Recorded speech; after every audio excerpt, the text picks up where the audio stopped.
네, 오늘 가이드톡에서는 상속을 잘하는 11가지 방법에 대해서 짚어볼 텐데요. 그 전에 상속이 뭔지부터 좀 궁금해지는데 이전부터 좀 설명해 주신다고요? 예, 알겠습니다. 차근차근 한 정의부터 말씀드릴게요. 기본적으로 상속이란 뭐냐? 자연인, 즉 사람의 사망으로 인해서 그 사망한 사람이 가지고 있던 재산상의 어떤 법률 관계를 어떻게 승계를 할 거냐 하는 게 이게 법으로 정해진 용어가 이 상속이라는 정의가 되겠고요. 우리가 이 상속에 대해서는 상속법이 별도로 있습니다. 그래서 상속법에 의해서 하는데 재산 상속을 의미합니다. 우리가 과거에는 이 상속법에는 재산 상속과 호주 상속 이 두 분으로 나뉘었습니다만은 이제는 호주 상속은 민법적으로 이게 민법에서 이제 별도로 규정을 하고 있고요. 특히 우리가 이 상속인의 범위, 즉 상속을 받는 사람의 범위, 기본적으로 이렇습니다. 그 돌아가신 분의 사촌 이내의 반계 혈족인데 그 안에서도 순위가 있습니다. 1순위, 2순위, 3순위, 4순위 이 순위별에 의해서 결정이 된다고 참고로 알아두시고요. 두 번째는 우리가 상속재산과 상속세율을 참고로 알아두실 필요가 있겠습니다. 자, 우리가 상속재산이라고 하는 것은 기본적으로 경제적 가치가 있는 모든 물건과 재산적인 가치가 있는 법률상 사실상의 권리, 아주 좀 포괄된 의미로 보시면 되겠습니다. 그래서 예를 들어서 보면은 부동산이라든지 예금, 현금, 유가증권, 보험금, 지적재산권, 신탁재산, 심지어 퇴직금 수령을 안 하시고 돌아가셨다면 퇴직금까지도 포함이 되겠습니다. 그래서 상당히 넓은 의미의 재산 경제적 가치를 있는 것을 모든 걸 다 포괄한다고 보시면 되겠어요. 세율은 지난주에 제가 말씀드렸던 증여세율과 똑같습니다. 10%부터 구간별로 50%까지 이게 누진 세율이 됩니다. 자, 우리가 50%라는 세율은 굉장히 높죠. 그렇기 때문에 기본적으로 증여세액도 마찬가지지만 상속세액도 굉장히 높은 금액일 수밖에 없다는 것을 참고로 알아두시고요. 자, 그러면 오늘은 한 11가지 정도를 제가 요약해서 어떻게 하면 상속을 잘할 건가 하는 측면에서 한 11가지 정도 팁을 좀 드리겠습니다. 자, 첫 번째는 상속세는 가능한 법정 기한 내에 신고만큼은 반드시 하셔야 됩니다. 납부는 좀 늦게 하셔도 됩니다. 그렇지만 신고만큼은 법정 기한 내에 반드시 해야 됩니다. 내가 법정 기한 내에 신고를 하고 안 하고에 따라서 최대 상속세가 30%까지 차이가 날 수가 있습니다. 그러면 우리가 법정 기한이라고 어떤 거냐? 상속이라고 하는 것은 바로 상속 개시일이라고 하는 것은 바로 돌아가신 날짜가 바로 상속일이 되겠습니다. 그 달이 속한 말일부터 6개월 이내입니다. 말일부터. 상속 개시일부터 6개월이 아니라 상속 개시일이 속한 말일부터 6개월 내에 이렇게 신고를 꼭 하셔야 된다는 거. 그렇게 하시게 되면은 기한 내 신고를 하시게 되면은 10%를 갖다가 우리가 공제를 받을 수가 있습니다. 아까도 제가 말씀드렸죠. 상속세는 굉장히 금액이 크기 때문에 10%도 상당히 큰 금액이라고. 그러면서 만약 기한 이후에 신고를 하지 않게 되면은 20% 가산세가 붙습니다. 그래서 따라서 최대 30%까지 차이가 날 수 있다는 점. 그래서 첫 번째는 법정 기한 내 반드시 자진 신고하라 하는 게 첫 번째 제가 절세 팁으로 말씀드리는 거고요. 두 번째는 내가 상속을 계획을 했다면 가능한 일찍이 하라, 조속히 하라. 왜 그러냐면요.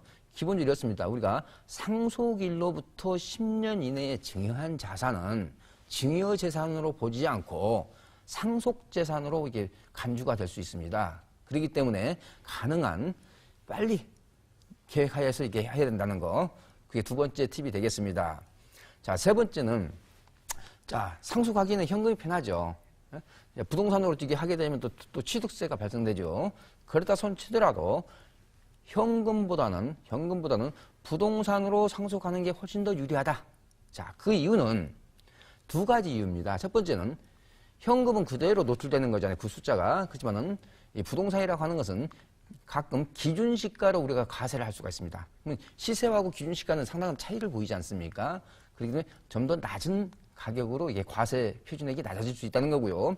두 번째는 주택이라든지 농지라든지 일정한 요건을 충족하게 되면은 양도세 같은 경우를 절세를 할 수가 있습니다. 따라서 현금보다는 부동산으로 상속을 할 수 있도록 만들어 놓는 게 더 상대적으로 유리하다는 점을 말씀드리고요.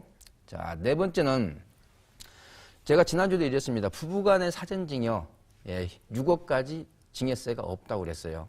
그러면서도 배우자 공제 기준이라는 게 있습니다. 상속에도. 그래서 부부간의 사전증여를 통해서 배우자 공제 기준을 우리가 10분 활용하라 하는 게 네 번째 팁이 되겠습니다. 자, 우리가 10년 단위로 6억까지 증여세를 안 내고 계속 증여할 수 있죠.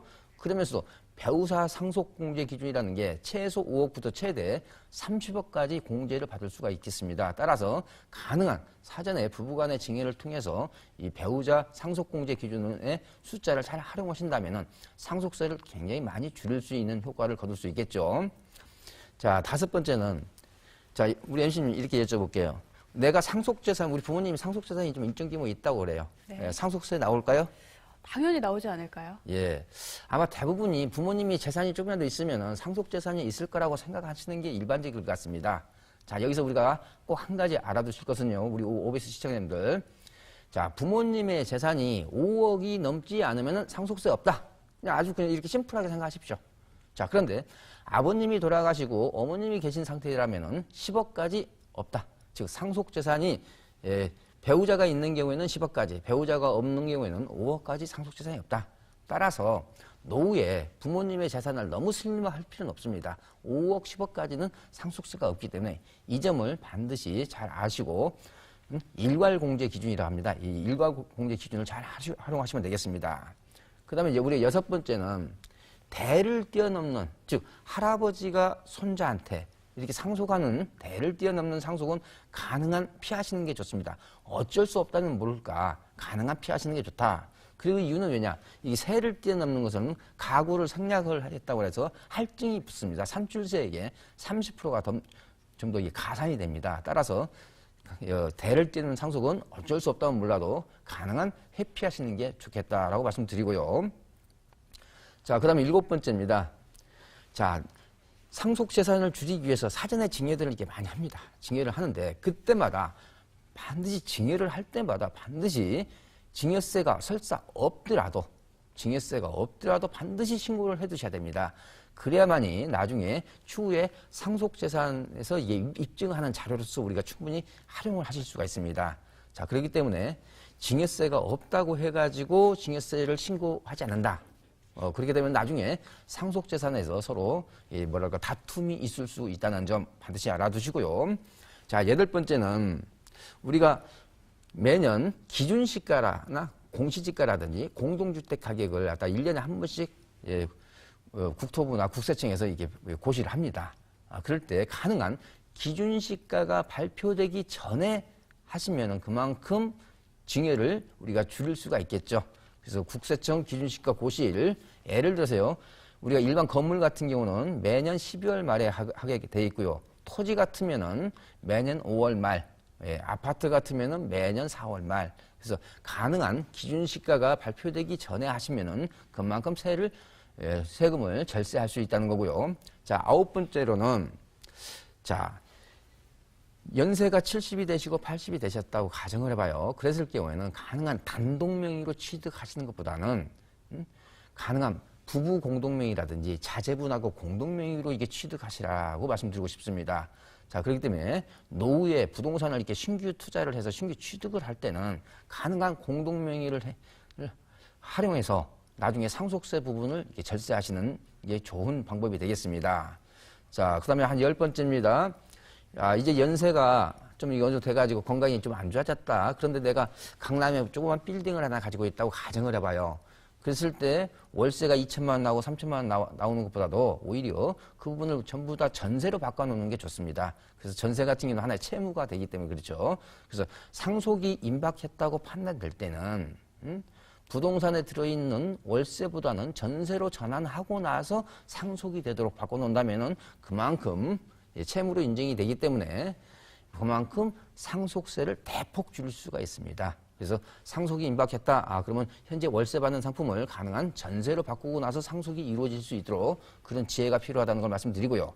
자, 11번째로는 우리 이제 부모님 이렇게 모시고 이게 살죠. 그랬을 때 동거주택 상속 공제 기준이라는 게 있습니다.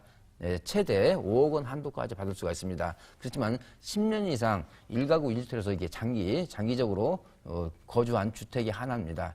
그렇기 때문에 부모님한테 효도도 하시면서 동거주택 상속공제도 받을 수 있는 그런 기준을 활용하신다면 아주 좋은 팁이 될 수 있을 것 같습니다. 자, 그리고 제가 몇 가지, 한 3가지 정도 유의사항 좀 말씀드리겠습니다. 첫 번째, 상속은 장기간의 계획에 걸쳐서 실행을 꼭 하시는 게 좋습니다. 사전에 일정한 계획을 딱 수립을 해놓고 해야 된다는 거죠. 그러기 위해서는 먼저 우선 상속 재산이 어떻게 분포가 되어 있느냐, 현황 파악이 필수겠죠. 그리고 나서 이렇게 지금 현재 기준으로 이게 상속이 이루어졌을 때 상속세가 얼마 나오며 이거 상속세를 낼 수 있는 대책은 있는지 여기까지 좀 파악을 해 놓으시고요. 두 번째는 좀 재산이 좀 많으신 분들, 고액 자산가겠죠. 이런 경우에는 좀 전문가, 즉 전문가나 세무사하고 상담이 필수적입니다. 자, 예를 들어서 이 고액 자산가 같은 경우는 가업 상속 공제라는 게 있습니다. 내가 일정 중소기업 같은 경우를 한다면은 200억 원 정도의 한도 내에서 이 가업 상속이 이루어질 수 있습니다. 최대 500억까지도 가능합니다. 20년 이상 경영을 했을 때는. 그렇기 때문에 이렇게 뭐랄까요, 중소기업이라든 기업체를 갖다가 꾸리고 있는 분 같으면 이런 가업 상속 제도를 좀 잘 활용을 하시는 게 좋겠고요. 또한 돌아가시고 나서 좀 선의의 좋은 일을 사회에 좀 공헌을 하고 싶다면은 공익 목적의 신탁 재산으로서 비영리 법인을 설립을 해서 거기에 기부를 하는 형태라면은 그만큼 상속세를 줄이면서 좋은 일을 하실 수 있는 기회가 되겠죠. 자, 세 번째는 있습니다. 노후의 재산을 어느 정도는 슬림화 해줄 필요가 있다는 겁니다. 슬림화. 제가 아까 이런 얘기했죠. 5억까지는 없다. 그럼 배우자가 있는 경우에는 10억까지 없다. 그렇다 손치고 치더라도 5억, 10억이라는 숫자를 너무 머릿속에 염두에 둘 필요는 없습니다. 왜냐? 최소한의 돌아가시 전까지 노후 대책으로서 남겨두는 지혜는 필요합니다. 또한 자제분의 도덕적 해이가 있어서는 안 되겠죠.